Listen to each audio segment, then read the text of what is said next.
அடுத்த மூன்றாவது ஸ்போர்ட்டை பாருங்க. 2025 பேச்சுக்கான மூன்றாவது ஸ்போர்ட் பேப்பர் டிஸ்கஷன் தான் இப்ப பார்க்கணும். சரி, அப்ப இங்க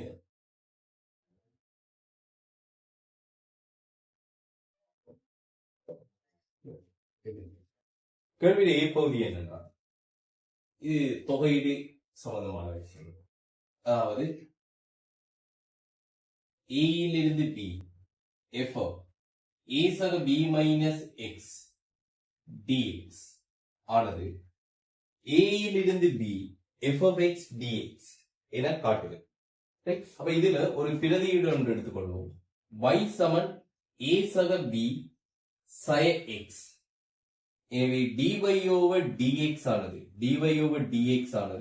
சய ஒன்றென்று வருது. எனவே dy சமன் மைனஸ் dx என்று வரும். dy over dx சய ஒன்றென்று வரப்போகுது. a b மாறிலிகள் வகையிடும் போது 0. எனவே dy over dx சய ஒன்று, dy சமன் மைனஸ் dx.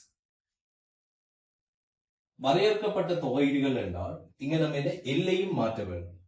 எக்ஸுக்கான எல்லைகள் ஏயில் இருந்து பி க்கு போகும்.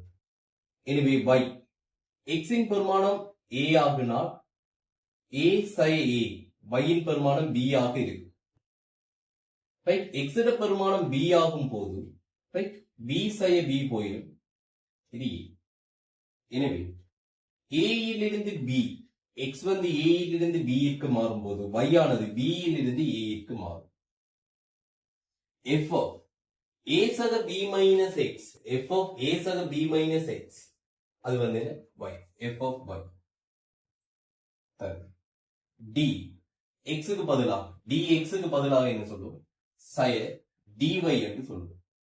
எனவே தொகையீட்டு அடிப்படை தேற்றங்கள் என்ன இருக்கு? இப்ப உள்ள ஒரு மைனஸ் இறுக்கமாக இருந்தால், வரையறுக்கப்பட்ட தொகையில உள்ள ஒரு மைனஸ் இறுக்கமாக இருந்தால் அந்த மைனஸை பயன்படுத்தி எல்லைகளை புறமாற்ற முடியும்.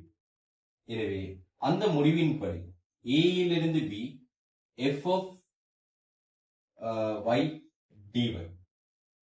அப்ப இங்க y அதாவது f என்ற சார்பு y ல இருக்குது. அதை y குறித்து தொகையிடும் போது கிடைக்கிற விடை அதே எல்லை a இலிருந்து b என்ற எல்லைக்குள்ள அதே சார்பு f என்ற சார்பு ரைட். ஆனா அது வந்து என்ன சொல்லணும்? x ல இருக்கு. f என்ற சார்பு x ல இருக்கு. அதை x குறித்து தொகையிடும் போது அதே எல்லைக்குள்ள f என்ற சார்பை x குறித்து தொகையிடும் போதும் என்ன சொல்லுங்க, உங்களுக்கு விடையில எந்த ஒரு மாற்றமும் வராது. இது நீங்க x என்று தான் எழுதணும் இல்லை, f of theta d theta என்று சொல்லலாம், f of t dt என்று சொல்லலாம். என்ன மாறுது? மாறிகள் தான் என்ன, x ல இருக்கிற தொகையீடு, y ல இருக்கிற தொகையீடு, தீட்டாவில் இருக்கிற தொகையீடு, t ல இருக்கிற தொகையீடு என்று மாறிகள் தான் மாறுதே தவிர எல்லையில மாற்றம் வரல, சார்புல மாற்றம் வரல. எனவே கடைசி விடையிலேயும் மாற்றம் வராது.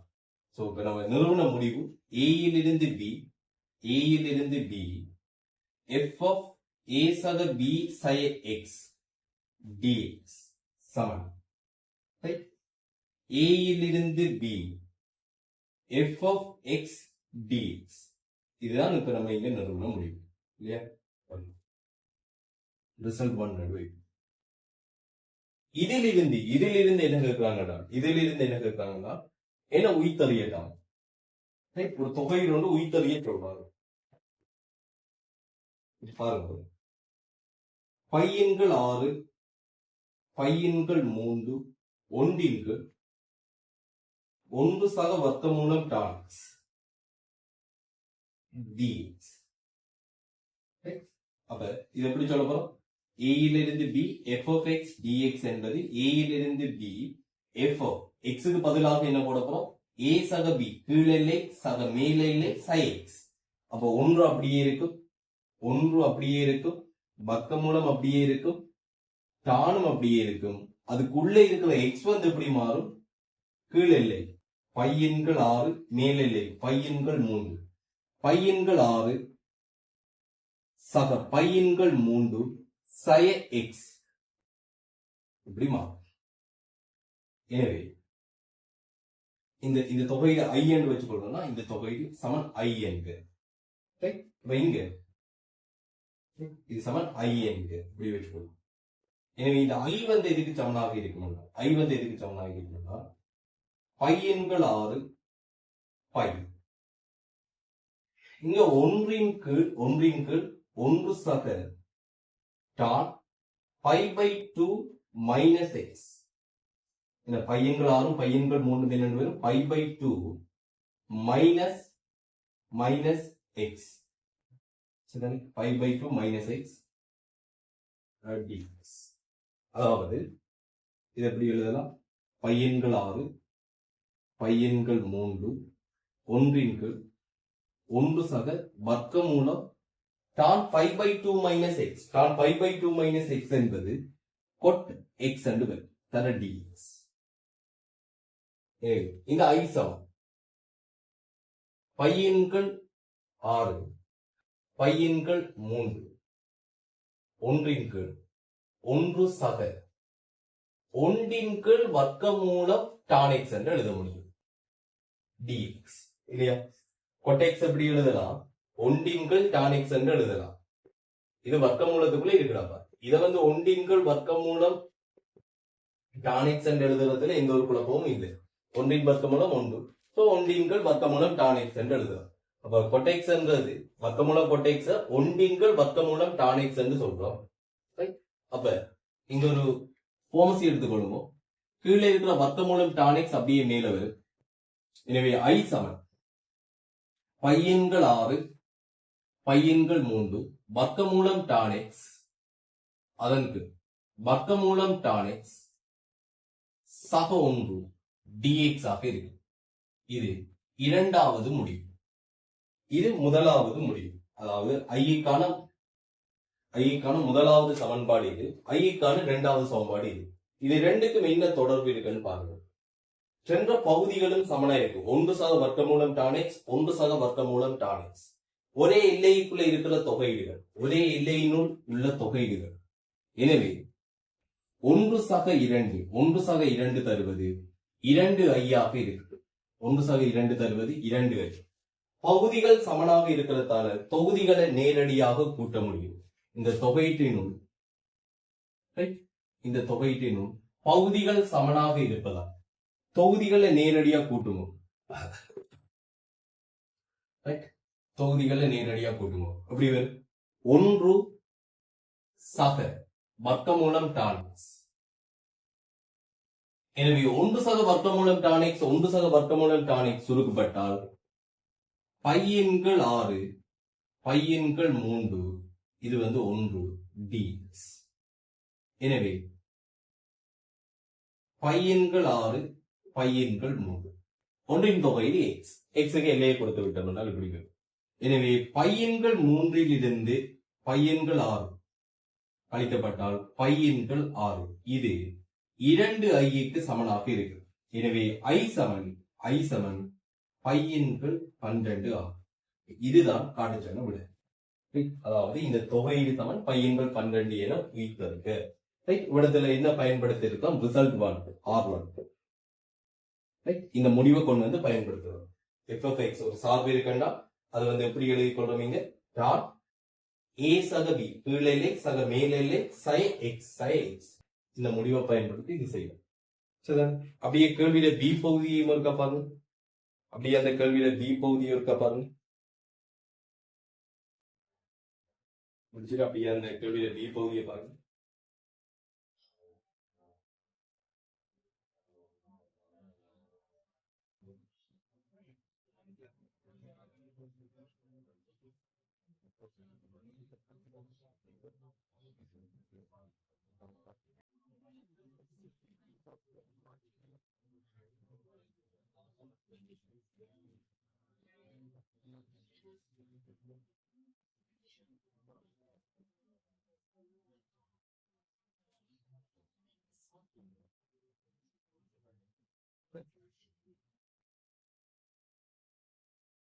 கேள்வியில பி பகுதி பாத்தீங்கன்னா என்ன சொல்லப்படுது? n என்பது வர்க்கமூலம் x சக 2. என கொள்ளும். dx over dn ரைட் என காட்டுக. அப்ப dx over dn என காட்டுக என்றால் முதல் இங்க வந்து என்ன செய்வோம் என்றால் ரெண்டு பக்கமும் என்ன சொல்லுவோம் வகையிடுவோம். அப்ப dx over dn நீங்க வந்து என்ன சொல்லுவோம் n சார்பா தான் கொண்டு வரணும். சரிதானே? n சார்பா தான் கொண்டு வரணும். எனவே இதை நீங்க அப்படியே வச்சு வகையிடுறதை விட ரெண்டு பக்கம் வர்க்கிச்சதுக்கு பிறகு வகையிடணும். அப்ப ரெண்டு பக்கம் வர்க்கிச்சம் என்றால் இங்க எப்படி வரும் n வர்க்கம் x ஆக வர்க்கமூலம் x ஆக 10. அப்ப ஏன் இப்படி என்ன சொல்லுங்க அப்படியே வச்சு வகையிடலாம், அப்படியே வச்சு நேரடியா வகையிடலாம், ஒரு பிரச்சனையும் இல்லை. ஆனா வர்க்கமூலத்துக்குள்ள வர்க்கமூலம் என்று போய்கொண்டு.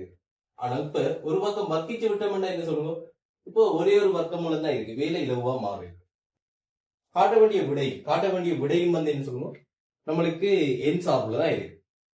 அப்ப இரண்டு பக்கமும் எக்ஸ் குறித்து வகையிடும். இரண்டு பக்கம் என்ன செய்யுங்க எக்ஸ் குறித்து வகையிடும்.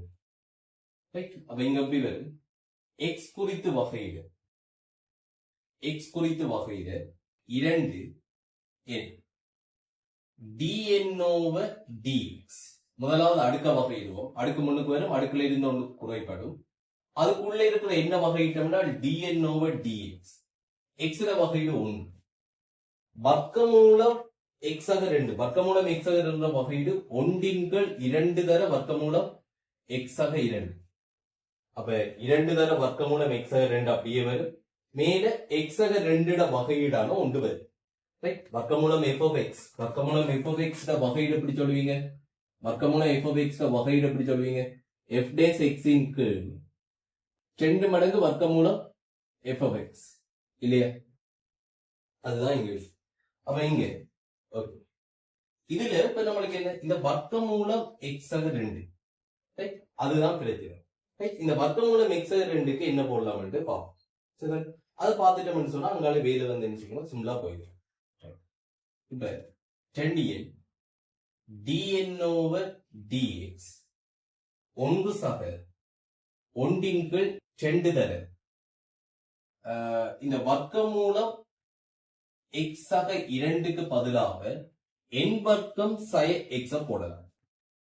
வர்க்கமூலம் x ஆக 2க்கு பதிலாக வர்க்கமூலம் x ஆக 2க்கு பதிலாக n வர்க்கம் sin x போடலாம். ஆனாலும் நம்மளுக்கு காட்ட வேண்டிய விடை என்னதான் வரும். அப்ப நான் என்ன செய்யறேன், வர்க்கமூலம் x ஆக 2 முழுவதின் வர்க்கம் இங்க n வர்க்கம் sin x, n வர்க்கம் sin x முழுவதின் வர்க்கம் இப்படி போடணும். இப்ப இங்க வந்து பாத்தீங்கன்னா இங்க x ஆக 2, இங்க x ஆக 2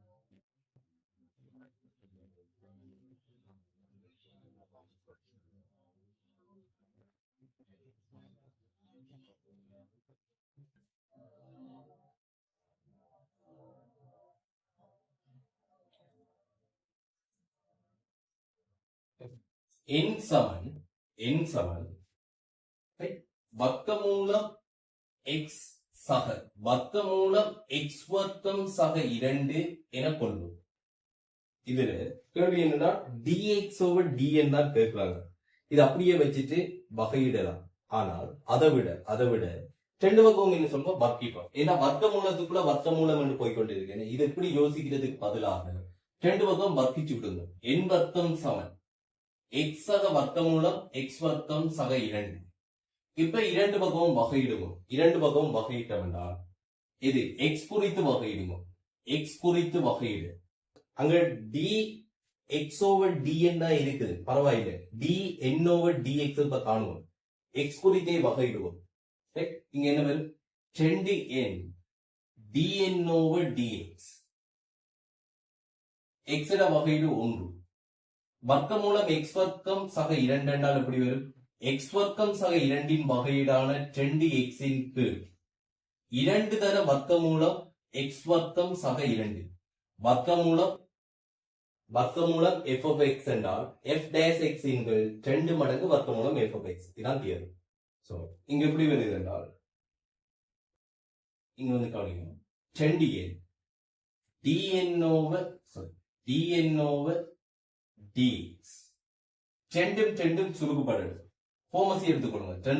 ரெண்டும் சுருக்குப்படணும். ஃபார்மசி எடுத்துக்கொள்ளும் என்றால் வர்க்கமூலம் x வர்க்கம் சக 2 சக x அதன் கீழ் வர்க்கமூலம் x வர்க்கம் சக 2. இப்ப வர்க்கமூலம் x வர்க்கம் சக 2 சக x க்கு பதிலாக n வர்க்கத்தை பிரதியிட்டால் n வர்க்கத்தின் கீழ் வர்க்கமூலம் x வர்க்கம் சக 2 10n dn over dx. என்னும் சுருக்கப்படட்டும்.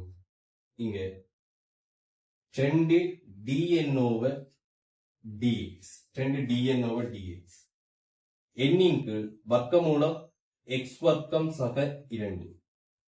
எண்ணின் கீழ் வர்க்கமூலம் x வர்க்கம் சக 2.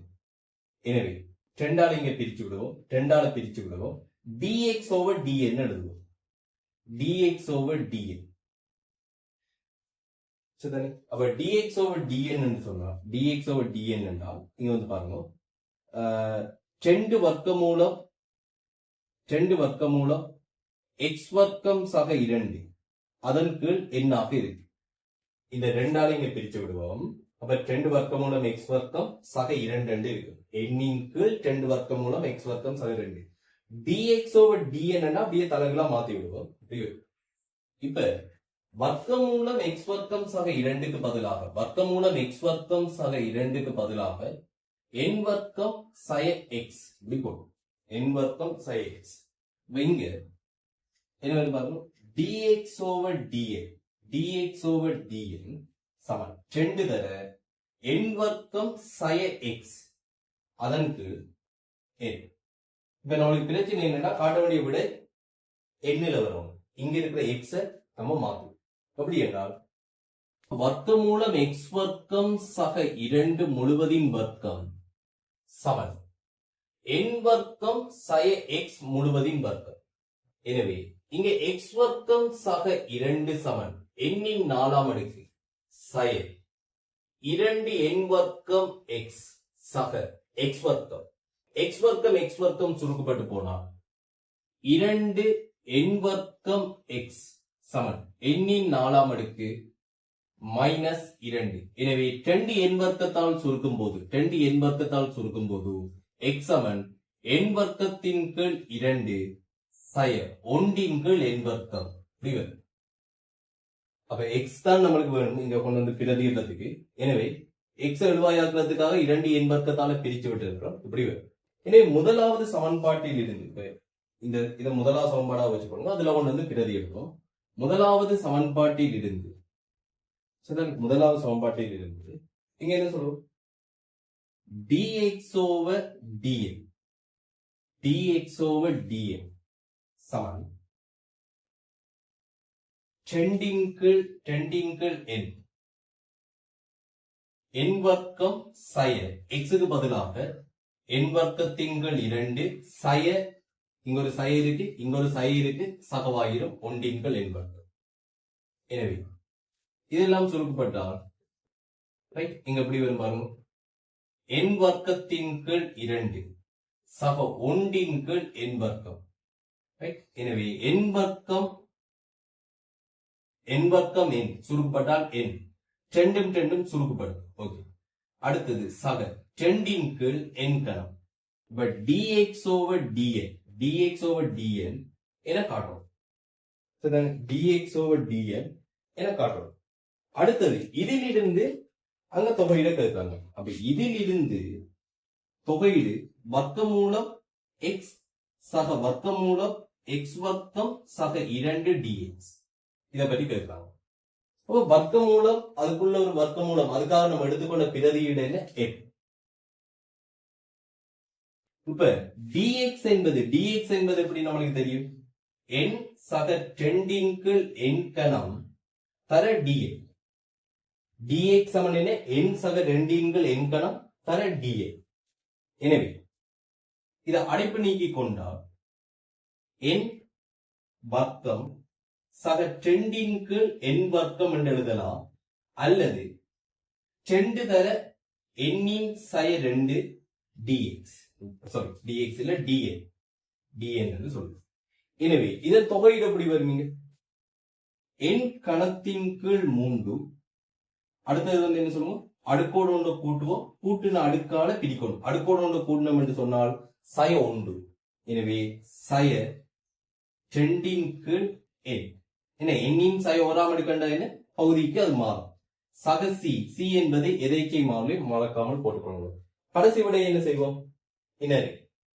எண்ணுக்கு பதிலாக இந்த கோவையை இங்க ஒண்ணு பிரதியிட்டு எழுதுது சரி அவ்வளவுதான் அதோட தொகையீடு இதுக்குள்ள கொஞ்சம் என்ன சொல்லுவோம் இந்த dx ஓவர் dn காரணத்துல கொஞ்சம் சுருக்கல் இருக்கு ரைட் 2 தரம் வர்க்கிக்க வேண்டி வருது ரைட் இவ்வளவுதான் இதுக்குள்ள இருக்க சுருக்கல் மற்ற தொகையீடு பார்த்தா இதை எடுத்துட்டோம்னு சொன்னா அதுக்கு தொகையீடு வந்து என்ன சொல்லணும் ஒரு சிம்பிளான ஒரு உலக ரைட் முடிச்சுக்கணும்